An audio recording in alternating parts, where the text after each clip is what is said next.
Hey everybody, John here from No Joke NHL, here on Sunday morning at 8:30 East Coast time. I think what I'm going to do with these videos as far as the next weekend when we have matinee games, I'm probably going to do the video the evening before with no recap for the selections, and then recap the games when I come back in for that night. But yesterday our plays went 1-0. Big win with the Washington Capitals at plus 165 in double overtime against the Bruins. That series now tied at 1, and we were able to pick up before the puck dropped yesterday. Picked up Capitals for the series at plus 330 to go along with our plus 180 series play, and at 1-1, and with only 4 goals total scored combined here. Definitely feeling good about having at least some hedging opportunities as this series winds down, but actually hoping that these tickets cash because like I said, Capitals were the live dog here, and they're playing like it as well. Braden Holtby been outstanding, going toe-to-toe with Tim Thomas. The lone Boston goal yesterday, really not his fault, although he was involved in it. A puck in no man's land about 10 foot in front of the crease. He saw the Boston player was going to get there first, tried to make a little poke check to get it out of the way.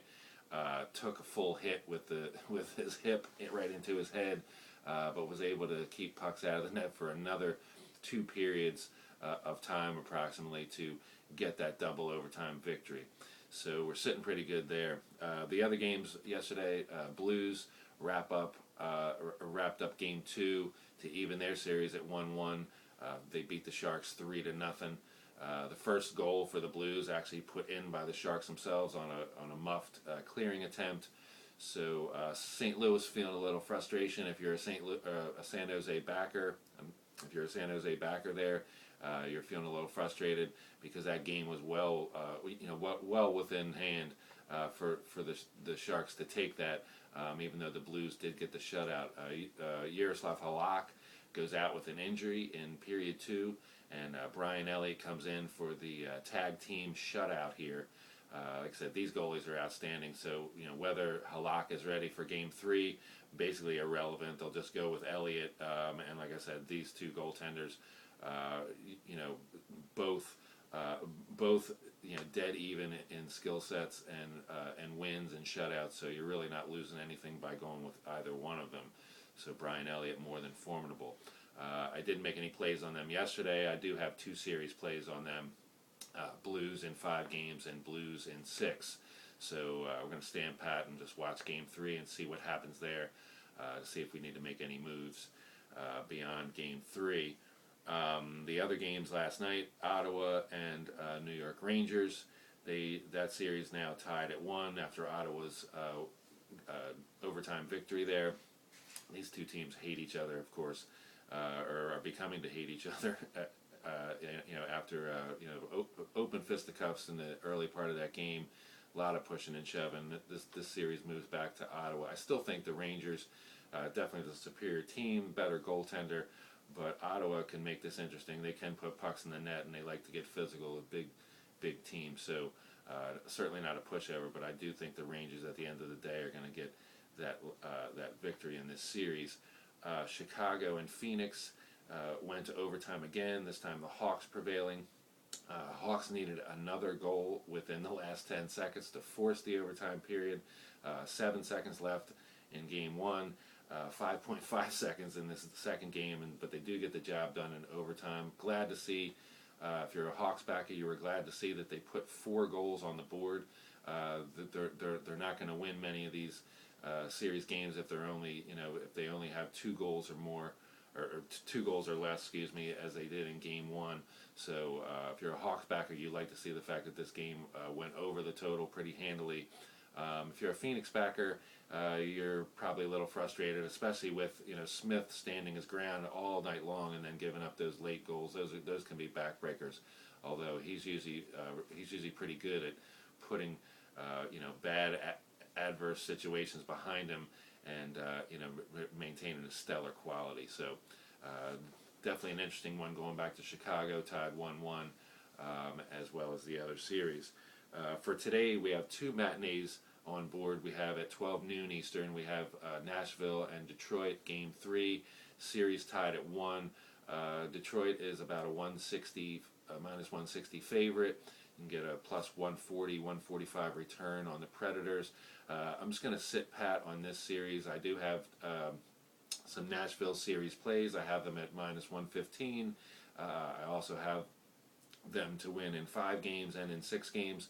So I'm just going to sit back and watch today and hope for the best with Nashville, but I'm not going to actually put my money down. I think the plus 130, 140 might be a little short here. If you're a Detroit believer, they're pretty decent value on the puck line at plus 200.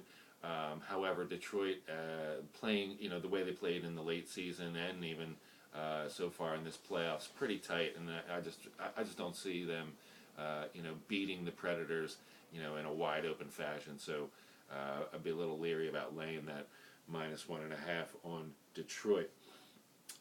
The other series going today, the other matinee here is Philadelphia and Pittsburgh. The series that was no defense.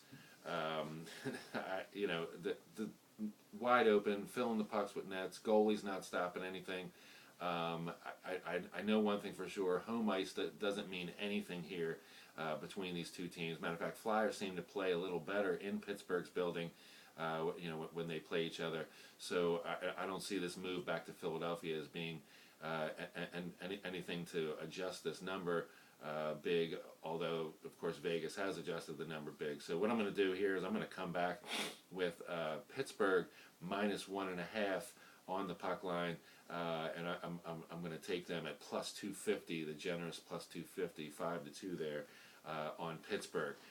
This probably isn't a bad series, believe it or not. If you play at 5 dimes or any of those books that offer adjusted lines, maybe take both teams minus 1.5, and to lock in a profit. The only way you would lose is if of course the game ends in a 1-goal, in a 1-goal fashion. So maybe an outside play. Probably not something I'm going to be doing in the playoffs, but sometimes I look at those in the regular season, and oftentimes they work out. I mean, this is a wide open series, putting pucks in the net. I mean, to be honest with you, I don't know how these teams can keep pace, and if anybody really wants to grab the bull by the horns and get an edge in this series, they're going to have to figure out how to stop the pucks from going in their net and keep the scoring alive. But if they keep playing this wide open style, then this is screaming for a win by either team of 2 goals or more. So I'm just going to go with Pittsburgh here. I think Pittsburgh still has the better weapons. I don't know what they're going to do defensively, and frankly, I don't know what the Flyers are going to do defensively either. Like I said, I'm just going to take Pittsburgh, kind of an outside the box play for them. 2 games tonight, New Jersey and Florida, game 2 of their series. I really like what I saw from New Jersey. Florida just doesn't seem deep enough to stay with New Jersey. Florida may have gotten a couple bad calls in the first period, definitely on that double minor high sticking, which gave the Devils their second goal. But I mean, 23-6 in shots. So the Devils clearly the better talented team here, I believe, and I believe they'll move forward and go with that. I'm going to take them on the money line tonight. They are at Pick'em right now. On the puck line, they're over plus 250.